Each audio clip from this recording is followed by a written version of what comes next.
حتى يحكموك فيما شجر بينهم ثم لا يجدوا في أنفسهم سبحان اللہ سبحان اللہ سبحان اللہ سبحان اللہ ثم لا يجدوا في أنفسهم حرجا مما قضيت ويسلموا تسليما. الله أكبر الله أكبر.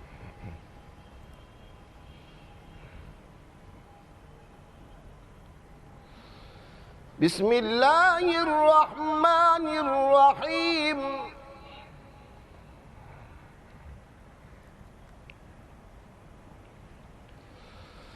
فلا وربك لا يؤمنون حتى يحكموك فيما شجر بينهم ثم لا يجدوا في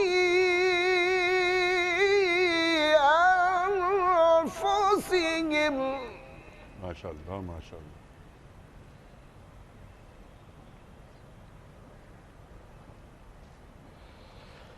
حتى يحكموك فيما شجر بينهم ثم لا يجدوا في أنفسهم حرجا مما قضيت ويسلموا تسليما. الله أكبر الله أكبر الله.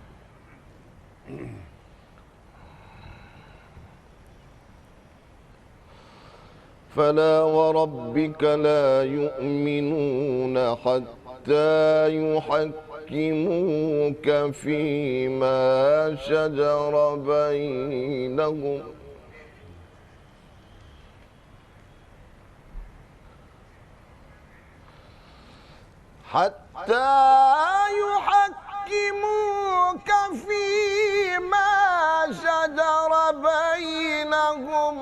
ثم لا يجدوا في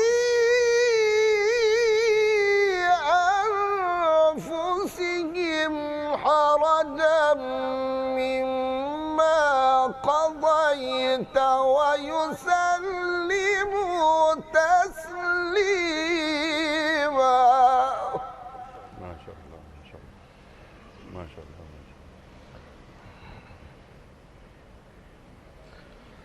ثم لا يجدوا في أنفسهم حرجا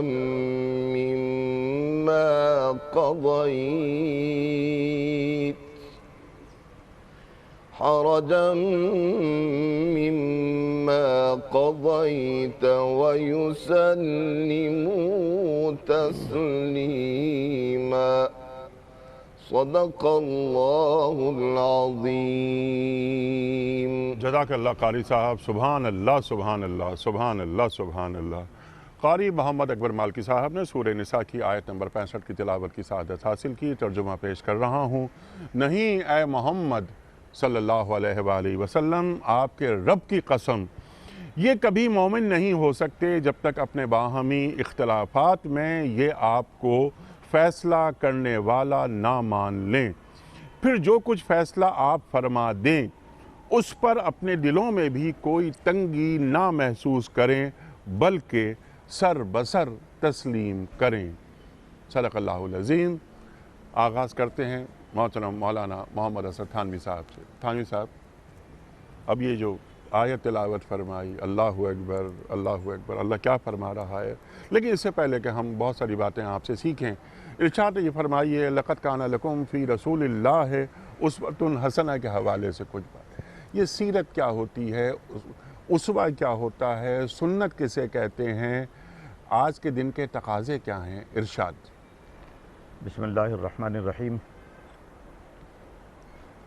قرآن پاک میں اللہ جل جلالہ نے بے شمار جگہ جناب محمد رسول اللہ صلی اللہ علیہ وسلم کا ذکر فرمایا ہے، اور جیسے ابھی قرآن پاک کی آیت انہوں نے تلاوت کی کہ فَلَا وَرَبِّكَ لَا يُؤْمِنُونَ حَتَّى يُحَكِّمُوكَ فِي مَا شَجَرَ بَيْنَهُمْ، ثم لا یجدوا فی انفسہم حرجا مما قضیت ویسلموا تسلیما، کہ انسان کی زندگی میں جو بھی مراحل پیش آتے ہیں، مرنے کا ہو، جینے کا ہو، شادی بیاہ کا ہو، کاروبار کا ہو، وغیرہ وغیرہ، اس میں تمام میں اس اسوے پر، اس طریقے پر عمل کیا جائے گا جہاں جناب رسول اللہ صلی اللہ علیہ وسلم نے جیسا فرمایا۔ سبحان اللہ۔ قرآن پاک میں ایک اور جگہ اللہ تعالیٰ نے فرمایا ما کان لمؤمن ولا مؤمنۃ اذا قضى اللہ ورسولہ امرا۔ علماء نے لکھا کہ یہاں اللہ جل جلالہ نے قضى اللہ ورسولہ ایک ساتھ فرمایا، یعنی جیسے اللہ کا فیصلہ ماننا ہے اسی طرح اللہ کے رسول کا فیصلہ بھی ماننا ہے، سبحان اللہ۔ دونوں کے اندر کوئی فرق نہیں کرنا ہے۔ اسی طرح قرآن پاک میں اللہ تعالیٰ نے فرمایا من یطع الرسول فقد اطاع اللہ، سبحان اللہ۔ کہ اگر کسی نے رسول کی اطاعت کی تو اس نے اللہ کی اطاعت کی۔ ایک عالم نے بڑی خوبصورت بات کی، انہوں نے کہا کہ ہمارا دین دار نبوت سے شروع ہوتا ہے اور دار نبوت میں ختم ہوتا ہے، یعنی دار نبوت سے باہر ہمارا کوئی دین نہیں ہے۔ اور بھی قرآن پاک کی بہت ساری آیات ہیں، اور جو آیت کا بھی آپ نے حوالہ دیا لقد کان لکم فی رسول اللہ اسوۃ حسنہ، علماء نے لکھا کہ فی ظرفیت کے لیے آتا ہے، یعنی اس آیت کا مطلب یہ ہے کہ جناب محمد رسول اللہ صلی اللہ علیہ وسلم کی جو حیات طیبہ ہے، یعنی پوری جو 23 سالہ مدنی زندگی ہے، اس کے دن ہیں، رات ہیں، اس میں بحیثیت شوہر کے، بحیثیت باپ کے، بحیثیت حاکم مدینہ کے، بحیثیت فوج کے جرنیل کے، بحیثیت ایک تاجر کے، جو بھی جناب رسول اللہ صلی اللہ علیہ وسلم کی حیات طیبہ کی جہتیں ہیں، وہ ان تمام جہتوں کے اوپر انسان کو عمل کرنا چاہیے، اور اس کے اوپر عمل کرنا اس کو واجب ہے۔ یعنی لقد کان لکم فی رسول اللہ، رسول اللہ صلی اللہ علیہ وسلم کی پوری حیات طیبہ میں۔ صلی اللہ علیہ وسلم۔ عبداللہ ابن عمر رضی اللہ تعالیٰ عنہ کے بارے میں حدیث میں آتا ہے کہ جب وہ سفر پہ جاتے تھے تو اس درخت کے نیچے قیام کرتے تھے جہاں رسول اللہ صلی اللہ علیہ وسلم سفر میں ٹھہرے، اس جگہ نماز ادا کرتے تھے جہاں رسول اللہ صلی اللہ علیہ وسلم نے نماز ادا کی، یعنی ان کی ہر معاملے کی اور ہر چیز کی نقل کرنے کی کوشش کرتے تھے۔ ایک بات جو سب سے اہم ہے، وہ کسی مفکر نے بڑی خوبصورت بات کی کہ کسی بھی آدمی کی شخصیت کا صحیح اندازہ اگر آپ لگانا چاہتے ہیں تو وہ اس فن کا آدمی لگا سکتا ہے، غیر فن کا نہیں لگا سکتا۔ ٹھیک۔ مثلا ایک ڈاکٹر اچھا ہے یا کس درجے کا ہے تو جو میڈیسن پڑھا ہوا ہے وہ زیادہ بتا سکتا ہے، میں اور آپ نہیں بتا سکتے۔ اسی طرح ایک انجینئر ہے تو وہ کس درجے کا انجینئر ہے، اعلیٰ ہے، درمیانہ ہے، ادنا ہے، وہ انجینئرنگ پڑھا ہوا آدمی تو بتا سکتا ہے، اس کا اسیسمنٹ میں اور آپ نہیں کر سکتے۔ تو جناب محمد رسول اللہ صلی اللہ علیہ وسلم اللہ کے نبی ہے، اللہ کے رسول ہیں، تو جناب رسول اللہ صلی اللہ علیہ وسلم کا اصل جو شخصیت ہے اس کا صحیح جائزہ تو کوئی نبی اور رسول لے سکتا ہے۔ تو آپ تو خاتم النبیین ہیں، کوئی رسول تو آنا نہیں ہے اس کے بعد، کوئی نبی تو آنا نہیں ہے اس کے بعد۔ تو میں، آپ یا پورے عالم اسلام کے لوگ مل کر یا بڑے بڑے علماء مل کر یا پوری دنیا کے مفکرین بھی مل کر جناب رسول اللہ صلی اللہ علیہ وسلم کی شخصیت کا صحیح اندازہ نہیں لگا سکتے، عقلاً محال ہے، کیونکہ کوئی نبی نہیں ہے، کوئی رسول نہیں ہے، اور کوئی نبی اور رسول آنا نہیں ہے، یعنی ہمارے اندر وہ اہلیت نہیں پائی جاتی اور وہ قابلیت نہیں پائی جاتی اور وہ علمیت نہیں پائی جاتی کہ ہم جناب رسول اللہ صلی اللہ علیہ وسلم کی شخصیت کا اور عظمت کا اسیسمنٹ کر سکیں۔ وہ شاید شیخ سعدی کا شعر ہے یا کسی اور کا ہے، یا صاحب الجمال و یا سید القمر من وجهك المنیر لقد نور القمر لا يمكن الثناء كما كان حقه بعد از خدا بزرگ توئی قصہ مختصر۔ اس نے کہا کہ میں تو اللہ کے رسول کی ثنا بیان ہی نہیں کر سکتا، میں ان کی صحیح شخصیت کو بیان ہی نہیں کر سکتا، میں ان کی شخصیت کی صحیح انالیسز ہی نہیں کر سکتا، میں ایک جملہ کہہ سکتا ہوں کہ بعد از خدا بزرگ تو یہ قصہ مختصر۔ غالب کیا کہتے ہیں کہ غالب ثنائے خواجہ بجزداں گذاشتیم کہاں ذات پاک مرتبہ دان محمد است، یعنی اللہ ہی جان سکتا ہے کہ مقام محمد ہے کیا صلی اللہ علیہ وآلہ وسلم۔ اب آپ مجھے اجازت دیں میں جملہ سناؤں گا۔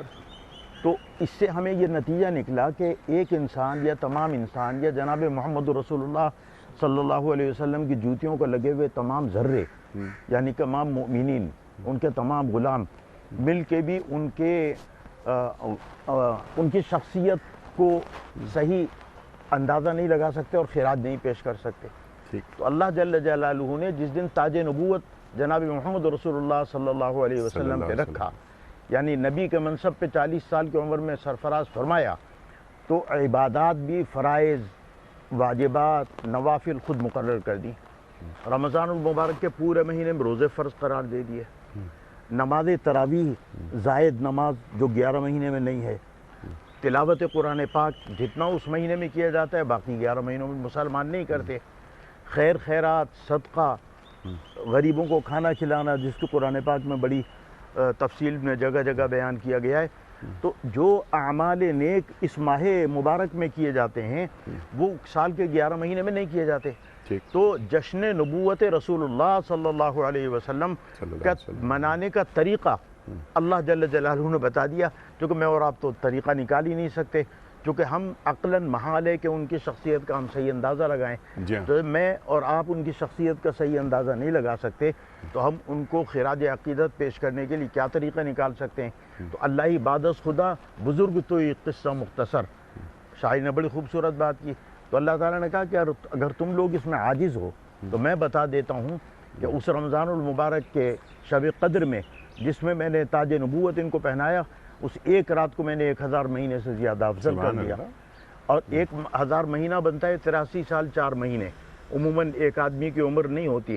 اور اللہ کتنا افضل بنایا، کیا دگنا بنا دیا، 4 گنا بنا دیا، 8 گنا بنا دیا، 20 گنا بنا دیا.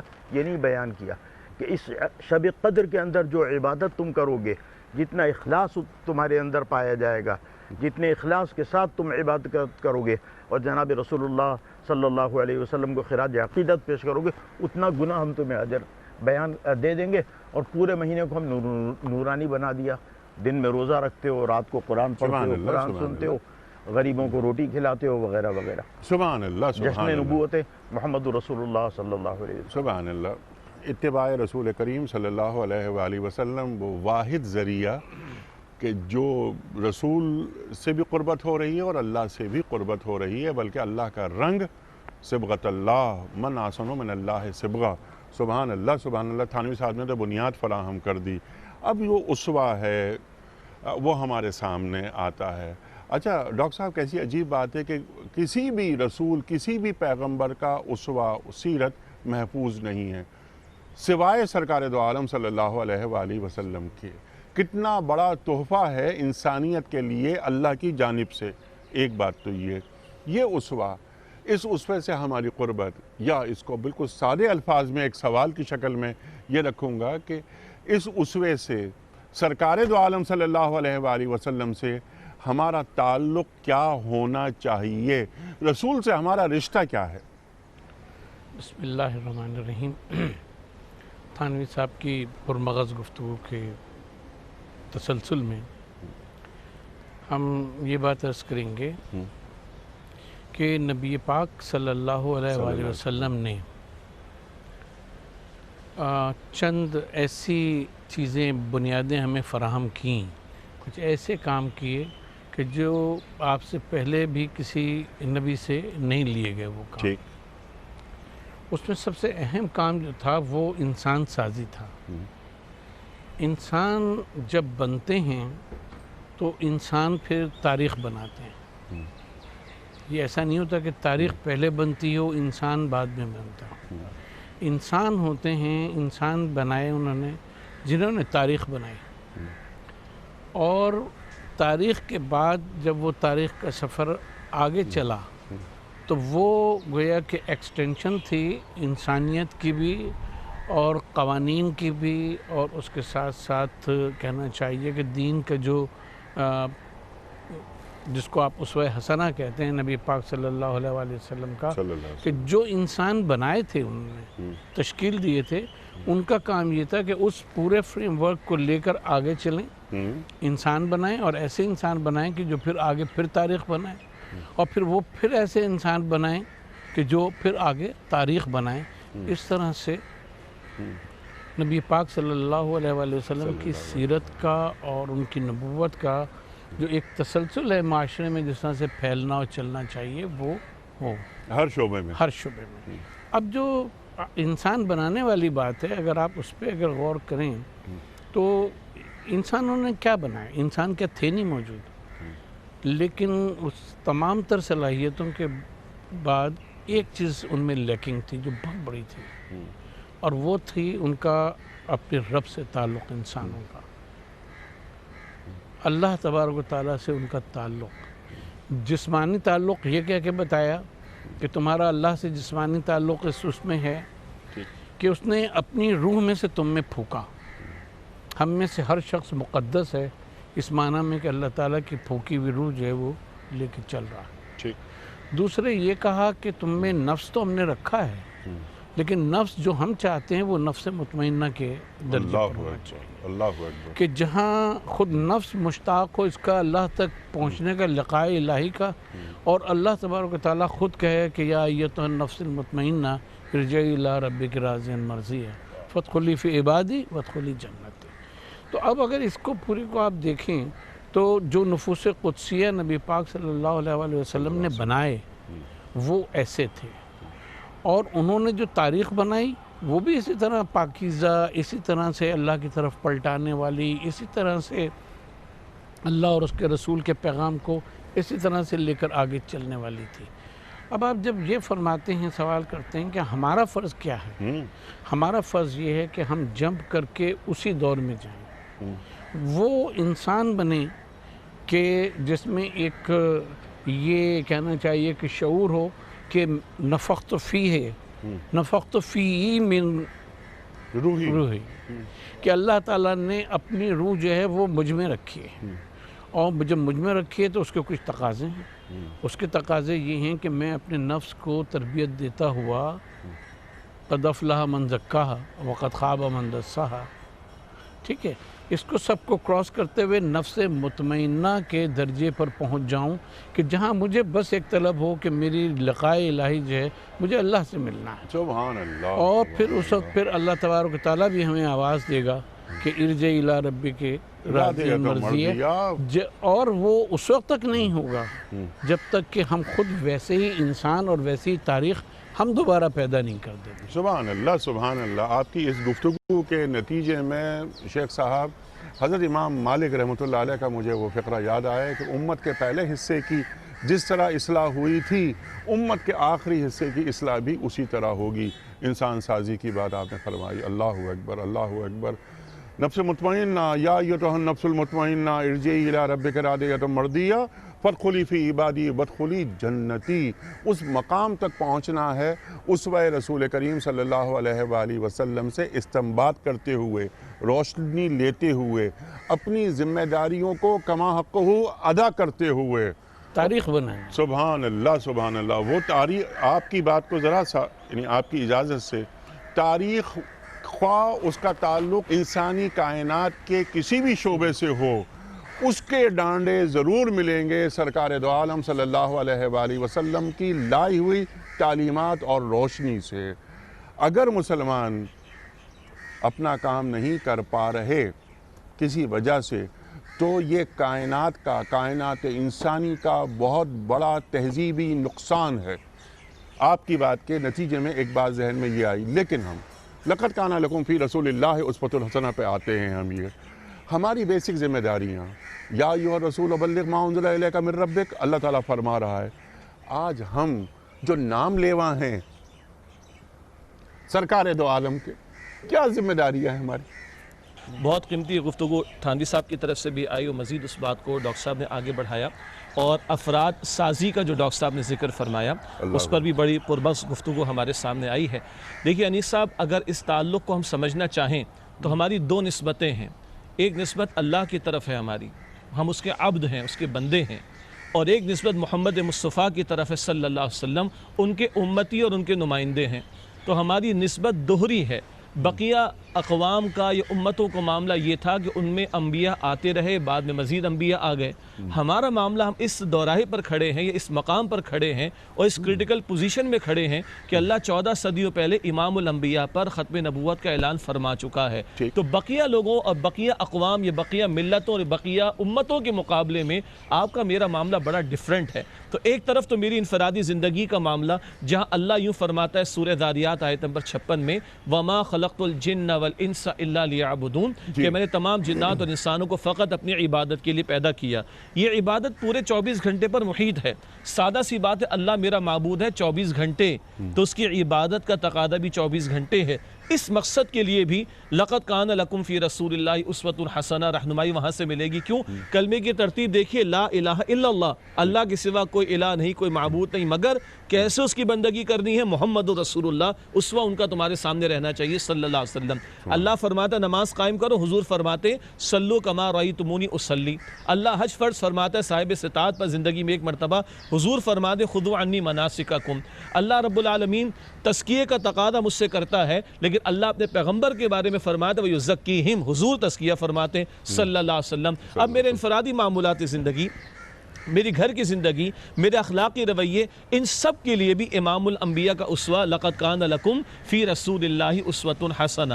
البتہ بات میری ذات تک محدود نہیں ہے، اللہ کی عبادت بھی 24 گھنٹے مطلوب ہے، اور اس کی نمائندگی کرتے ہوئے ایک اس سے خلافت کی نمائندگی بھی مجھے دی ہے، اپنا خلیفہ اپنا نمائندہ بنا کر زمین پر بھیجا، اور ایک اس نے محمد مصطفیٰ صلی اللہ علیہ وسلم کا امتی بنا کر ایک بڑا ویژن میرے سامنے کھڑا کر دیا۔ قرآن کہتا ہے سورہ آل عمران آیت نمبر 110 میں، کنتم خیر امت اخرجت للناس تأمرون بالمعروف وتنہون عن المنکر، تم بہترین امت ہو جنہیں انسانیت کے لیے برپا کیا گیا۔ تم چھوٹے لوگ نہیں ہو، چھوٹا ویژن نہ رکھنا، ذات تک محدود نہ رہنا، اپنے نفس کی فکر نہ کرنا، اپنے معاملات کی فکر نہ کرنا، تمہیں انسانیت کے لیے برپا کیا گیا، تم نیکی کا حکم دو گے، تم بدی سے روکو گے۔ یہاں لقد کان لکم فی رسول اللہ اسوۃ حسنہ کو اگر کھولا جائے تو رات کا قیام امام الانبیاء کا وہ اللہ سے لو لگانے کے لیے، وہ اللہ سے تعلق کی مضبوطی کے لیے، اور دن کا معاملہ کیا ہے؟ کبھی ابو جہل کے دروازے پر ہیں، کبھی ابو لہب کے دروازے پر ہیں، کبھی مکہ کے دائیں بائیں لگنے والے بازاروں میں ہیں، کبھی حج کے قافلوں کے درمیان میں جا کر حضور دعوت دے رہے ہیں صلی اللہ علیہ وسلم۔ کردار سازی کی بات آئی، کیسے انسان پروڈیوس ہوئے نبی اکرم علیہ السلام کے ہاتھوں۔ جتنے سیرت نگاروں نے سیرت کی کتاب لکھی ہے، ہمیشہ اکثر سیرت نگاروں نے مکے کے اور عرب کے حالات کو پہلے ذکر فرمایا۔ یہ کانٹراسٹ کیوں سامنے رہنا چاہیے؟ کیا تھے وہ لوگ جہاں کبھی پانی پہلے پلا دینے پہ جھگڑا، کبھی گھوڑا پہلے آگے بڑھا دینے پہ جھگڑا، کہاں جہاں بچیوں کو زندہ درگور کیا جاتا ہو، سود کے معاملات ہو، بیت اللہ کا برہنہ معاذ اللہ طواف کیا جاتا ہو، 360 بتوں کی پوجا پاٹ کی جاتی ہو، ناپ تول کی کمی بھی ہے، سود خوری کے معاملات بھی ہیں، اور دیگر برائیاں بھی موجود ہیں۔ اس معاشرے کے اندر 23 برس میں محمد مصطفیٰ صلی اللہ علیہ وسلم کی محنت کے نتیجے میں دنیا کو وہ افراد میسر آئے۔ آپ اور میں تو تمام صحابہ کرام اور اہل بیت کا عزت سے نام لیں گے، مگر غیروں کو بھی مجبور ہونا پڑتا ہے۔ کبھی ایک شخص کھڑا ہوتا ہے، دا بلال کے نام سے عنوان سے 500 پیج کی کتاب لکھ دیتا ہے، اور کبھی ایک پوری قوم کھڑی ہوتی ہے، اسکینڈینیوین کنٹریز میں کھڑے ہوتے ہیں، اور ان کو اقرار کرنا پڑتا ہے یس وی آر فالوئنگ دا عمر's لا رضی اللہ تعالیٰ عنہ۔ تو دنیا نے وہ کردار دیکھے ہیں، صرف الفاظ نہیں دیکھے، صرف خطابات نہیں دیکھے، صرف سرمنز نہیں دیکھے، بلکہ افراد دیکھے اور پوری تاریخ دیکھی۔ مجھے اجازت دیجیے گا، دنیا تاریخ سے واقف تو ہے، دنیا کچھ انقلابات کا ذکر بھی کرتی ہے، کبھی فرانس کے ریولوشن کی بات آتی ہے، کبھی رشین ریولوشن کی بات آتی ہے۔ فرانس میں بس تھوڑا سا سیاسی سطح پر منظرنامہ تبدیل ہوا، باقی عقائد لوگوں کے وہی رہے، اعمال لوگوں کے وہی رہے، معیشت لوگوں کی وہی رہی، معاشرت لوگوں کی وہی رہی۔ اور رشین ریولوشن کے اندر معیشت کے اندر کوئی تبدیلی بظاہر نظر آئی ہے، لیکن معاشرت لوگوں کی ویسی رہی، سیاست لوگوں کی ویسی رہی، لیکن محمد مصطفیٰ صلی اللہ علیہ وسلم کی 23 برس کی محنت کے نتیجے میں جو انقلاب برپا ہوا، بقول ہمارے استاد ڈاکٹر اسرار احمد صاحب رحمۃ اللہ علیہ کے، بتا دو کیا نہیں بدلا؟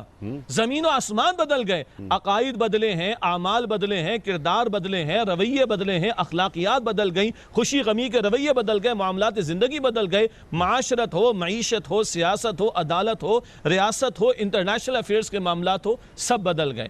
لیکن یہ ہے عقیدت کا بیان، عمل کے میدان میں آج اور ہم اور آپ کہاں کھڑے ہیں؟ ذمہ داری۔ آج یہ 2 ارب مسلمانوں کی امت، یہ 2 ارب مسلمانوں کی امت اس کے رویے و کردار کو دیکھ کر معاف فرمائیے گا، آج دروبینی کی ضرورت ہے نا کہ آج ہمارے رویے و کردار جو اجتماعی طور پر ہیں ان کو دیکھ کر محمد الرسول اللہ یاد آئیں گے کسی کو صلی اللہ علیہ وسلم؟ حضور فرماتے ترمذی شریف کی روایت میں کہ مومن وہ جسے دیکھ کر اللہ یاد آئے، مومن وہ ہے جسے دیکھ کر اللہ یاد آئے۔ میں عرض کیا کرتا ہوں تشریح میں، امتی کون ہوگا؟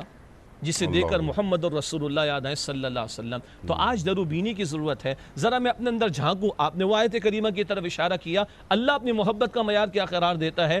قل ان کنتم تحبون اللہ فاتبعونی، سورہ آل عمران آیت نمبر 31۔ اگر اللہ سے محبت کا دعویٰ ہے حضور ان سے فرما دیجئے میری اتباع کرو، میری پیروی کرو، اور پیروی 24 گھنٹے اور اجتماعی معاملات میں بھی ہے۔ اور حضور اپنے بارے میں کیا فرماتے ہیں؟ من احب سنتی فقط احبنی ومن احبنی کان معی فی الجنہ، جس سے میری سنت و میرے طریقے سے محبت کی اس نے مجھ سے محبت کی، اور جس سے مجھ سے محبت کی وہ میرے ساتھ جنت میں ہوگا۔ آخری ذکر بس اشارتاً، یہ لقد کان لکم فی رسول اللہ اسوۃ حسنہ، یہ آیت کہاں واقع ہوئی قرآن میں؟ سورۃ الاحزاب ہے، اور سورۃ الاحزاب کی آیت نمبر 21 ہے۔ یہ جنرلائز بھی ہے مگر ریفرنس دا کانٹیکس بھی تو دیکھیں۔ سورۃ الاحزاب کی چند آیات، رکوع نمبر 2 اور رکوع نمبر 3، غزوہ احزاب کا بیٹل آف ٹرنچز کا بیان ہے۔ پیٹ پر پتھر بندھے ہوئے ہیں، بھوک اور پیاس حضور نے برداشت کی ہے، خندق کھودنے میں حضور مصروف عمل رہے ہیں، صحابہ نے اگر محنتیں کی ہیں تو فرنٹ پر حضور بھی کھڑے ان کے ساتھ صلی اللہ علیہ وسلم۔ یہاں اللہ آیت عطا فرما رہا ہے لقد کان لکم فی رسول اللہ اسوۃ حسنہ۔ یہ احزاب کا موقع کیوں آیا؟ یہ دو بدو جنگ کے مواقع کیوں آئے؟ یہ باطل کے مقابلے میں کھڑا ہونے کا موقع کیوں آیا؟ کیونکہ رب کی زمین پر اس کی بندگی کو مکمل کرنے کے لیے اس کے عطا کردہ عادلانہ نظام کا نفاذ اور اس کی جد و جہد ضروری ہے، جو 23 برس کا مشن ہے رسول اللہ علیہ السلام کا، لیظہرہ علی الدین کلی۔ تو جب اسوہ حسنہ کی بات ہو تو انتہائی ادب کے ساتھ، وہ صرف میٹھا کھا لینے تک محدود نہیں ہے، وہ صرف داڑھی سجا لینے تک محدود نہیں ہے، وہ صرف خوشبو لگا لینے تک محدود نہیں ہے، وہ کبھی طائف کی گلیوں میں بہتے ہوئے خون کی صورت میں نظر آئے گا، کبھی احد کے میدان میں بہتے ہوئے خون کی صورت میں نظر آئے گا، کبھی 70 صحابہ کے لاشیں اٹھاتے ہوئے نظر آئے گا، اور کبھی پیٹ پر پتھر بندھے ہوئے ہوں اور حضور بھی بھوک سے دو چار ہوں اور محنت و مشقت کر رہے ہوں، اسوہ حسنہ وہاں بھی نظر آئے گا۔ اس تعلق سے ہمیں غور کرنے کی ضرورت ہے۔ سبحان اللہ، سبحان اللہ، سبحان اللہ۔ دین نام ہے رسول اللہ صلی اللہ علیہ وسلم سے وفاداری کا، محض وقتی جذبات کے اظہار کا نام نہیں ہے۔ دین ذمہ داریاں اللہ کے رسول صلی اللہ علیہ وسلم ہم پہ عائد کر رہے ہیں کہ تم مسلمان ہو، میرے نام لیوا ہو، تو تمہیں کیا کرنا ہے اور کیا نہیں کرنا۔ تھانوی صاحب، آپ کی خدمت میں اب یہ سوال، بہت ساری گفتگو، بنیاد آپ تینوں حضرات نے فراہم کر دی۔ سمپل سوال آپ کی خدمت میں، شیخ صاحب نے فرمایا راتوں کو سرکار دو عالم صلی اللہ علیہ وآلہ وسلم کا رابطہ ہو رہا ہے، قیام اللیل ہو رہی ہے، اللہ سے رابطہ چل رہا ہے، گفتگو ہو رہی ہے، دعائیں ہو رہی ہیں، اور اشاعت دین بھی ہو رہی ہے۔ دن میں ابو جہل سے ہی مکالمہ ہو رہا ہے، ابو لہب سے ہی مکالمہ ہو رہا ہے، دین کو پھیلایا جا رہا ہے۔ لعلک باخع نفسک الا یکونوا مومنین، اللہ فرما رہا ہے کہ اگر یہ لوگ دین قبول نہیں کرتے، ایمان نہیں لاتے، تو کیا آپ جان دے دیں گے؟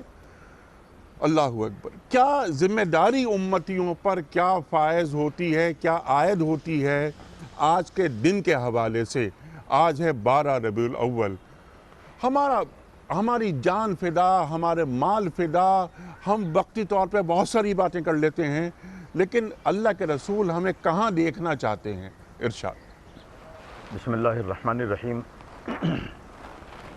اپنی گفتگو میں ڈاکٹر محسن نقوی نے بڑی خوبصورت اور عقلی باتیں کی اور تربیت کا ذکر کیا جناب رسول اللہ صلی اللہ علیہ وسلم کا، اور شجاع الدین شیخ صاحب نے بھی اس کی طرف اشارہ کیا۔ جی ہاں۔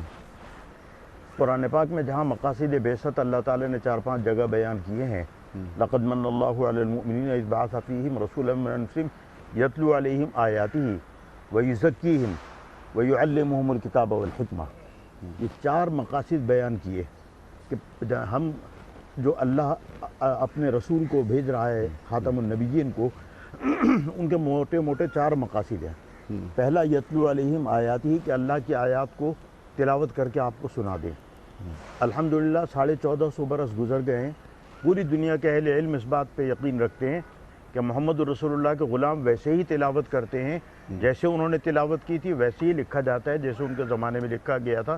اس کی تفصیلات بہت ہیں۔ تربیت، تربیت کی کہ وہ لوگ جن کا ابھی تذکرہ شجاع الدین شیخ صاحب نے کیا ان کے ماقبل اسلام کے حالات کا، ان لوگوں کو دنیا کے لیے رول ماڈل بنا دیا۔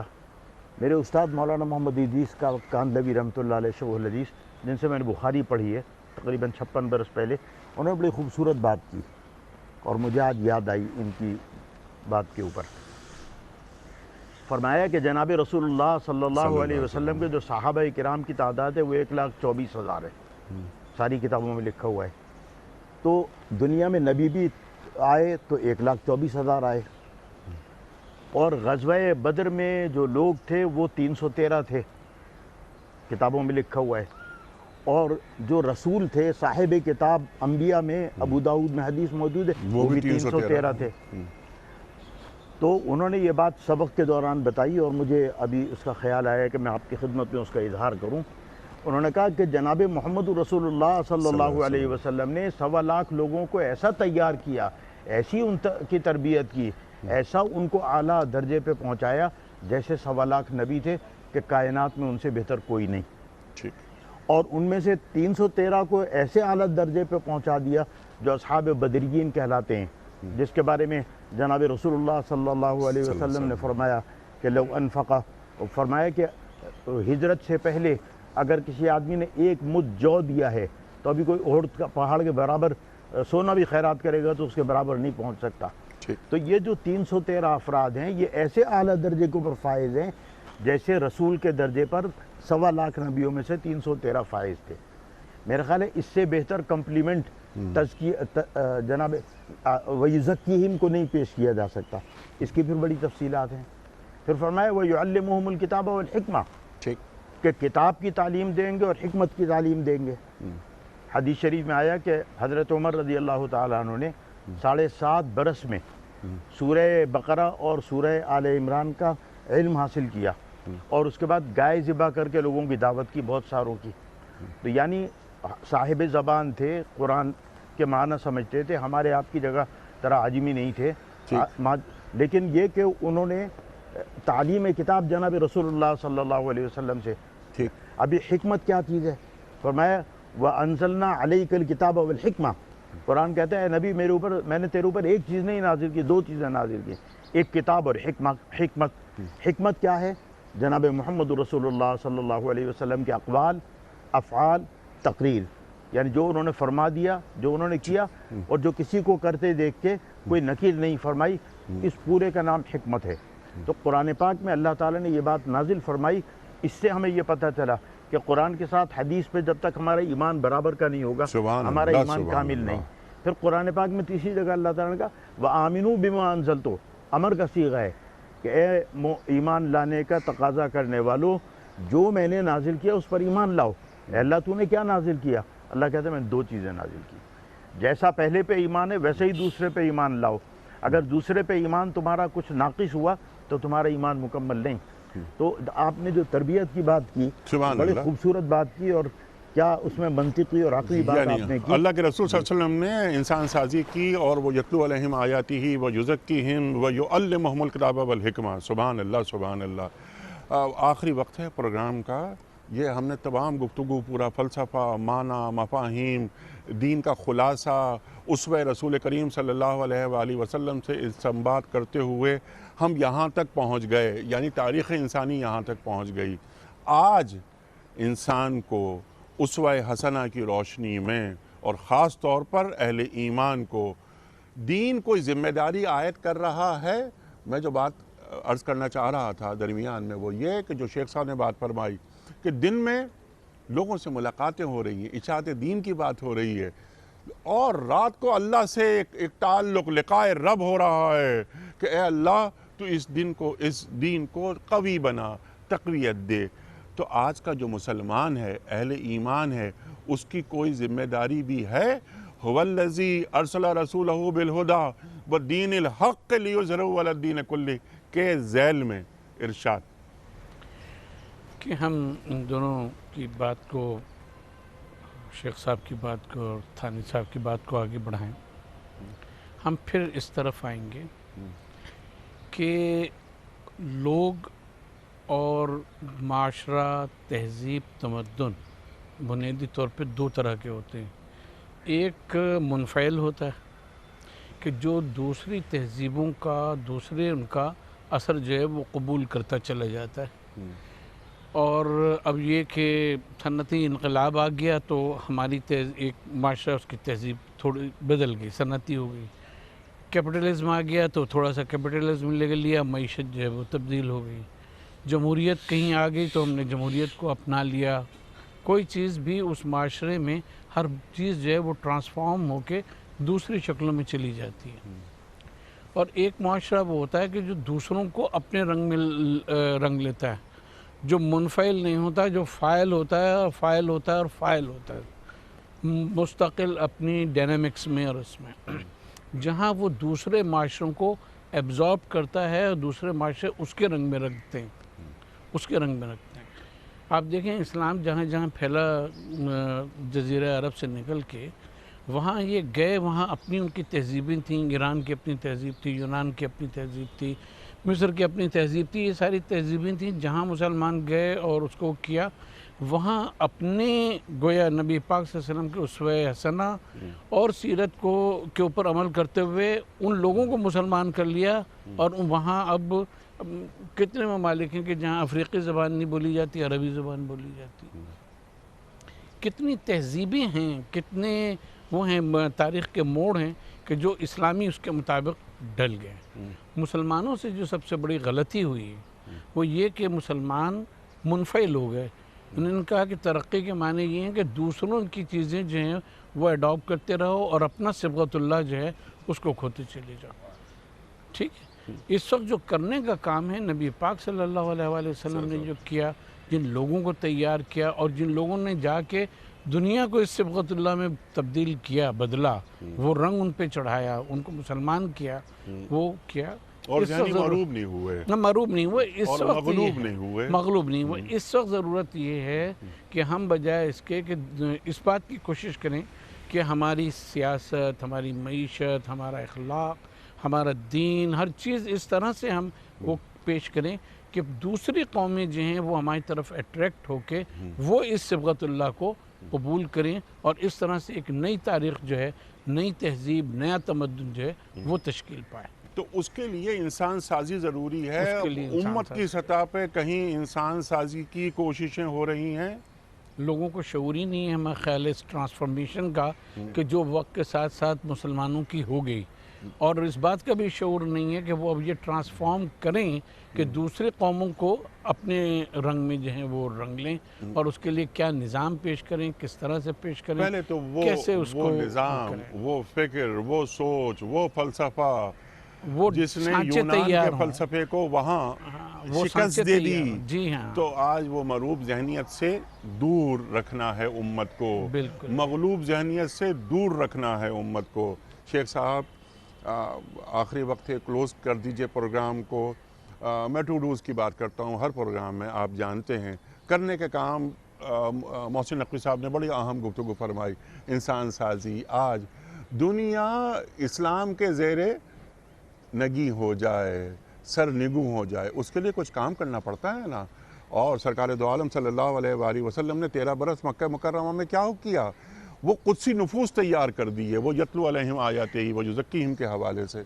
آج ہم سے جو غلطیاں ہو رہی ہیں، ہم اللہ کے رسول صلی اللہ علیہ وآلہ وسلم سے وفاداری کا ہر دم اظہار کرتے ہیں، بلکہ دعویٰ کرتے ہیں، لیکن یہ جو مغلوب ذہنیت، کیا اچھی بات فرمائی، ہم مروب ہیں، بھروسہ کر نہیں سکتے غلاموں کی بصیرت پر کہ دنیا میں فقط مردان حر کی آنکھ ہے بینا.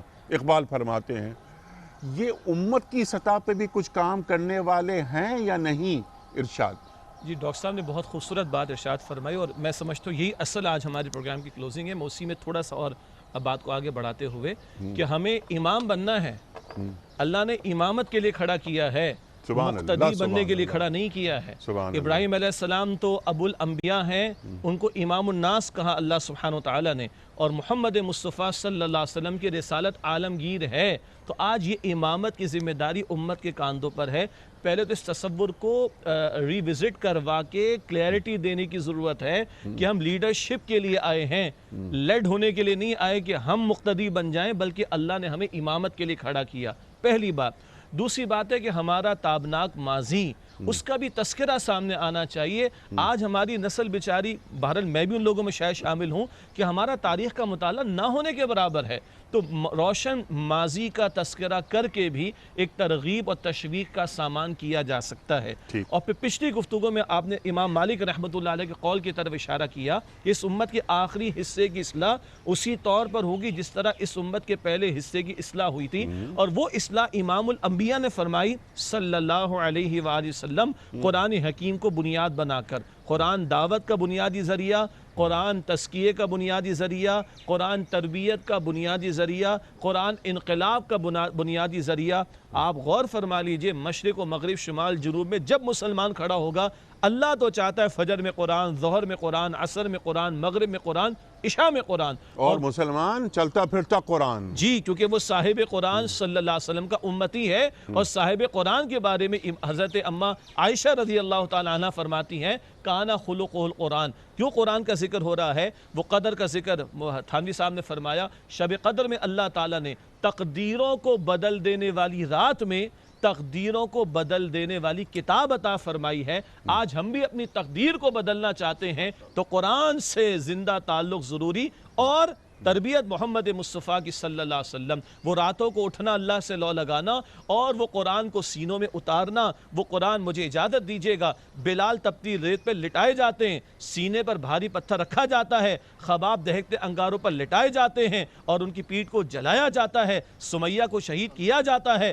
یاسر کو شہید کیا جاتا ہے، اور امام الانبیاء فرماتے ہیں اصبروا یا آل یاسر فإن موعدکم الجنہ، اے یاسر کے گھر والوں صبر کرنا، تمہارے لیے جنت کا وعدہ۔ یہ جو آخرت کی فکر پیدا کی، یہ جو اللہ والا حضور نے بنایا، اور جب مقصود اور مطلوب اللہ کی ذات ہو جائے تو پھر وہ بات سامنے آتی ہے، وہ ایک سجدہ جسے تو گراں سمجھتا ہے، ہزار سجدوں سے دیتا ہے آدمی کو نجات۔ اور آخری بات، آج ہم اس دن میں یہ تہیہ کریں، ہم نبی مکرم علیہ السلام کی محبت کا بھی، اس کے بغیر ہمارا ایمان نہیں، اظہار بھی کریں، ہم قائل ہیں اس بات کے، لیکن ساتھ حضور کی سیرت کا مطالعہ تو کریں، ہمارے گھروں میں سیرت کا مطالعہ ہو، ہمارے اسکول کالجز کے سلیبس میں سیرت کا ذکر کیا جائے۔ اسی فورم پر ہمارے مفتیان کرام، علماء کرام بار بار کہتے ہیں اپلائیڈ سیرہ پروفٹ محمد پڑھائی جائے صلی اللہ علیہ وسلم۔ میں کیسا باپ بنوں، حضور کیسے والد تھے۔ حضرت امام زین العابدین کا ایک قول یاد آیا مجھے، آپ فرماتے ہیں کہ ہم سیرت کو قرآن کی طرح پڑھتے تھے۔ جی، اس لیے کہ صاحب قرآن وہ چلتا پھرتا قرآن ہی تو ہے۔ کریکلم میں سیرت کو رکھا جائے، نصاب تعلیم میں سیرت کو رکھا جائے، تاکہ ہمارے بچوں کو معلوم ہو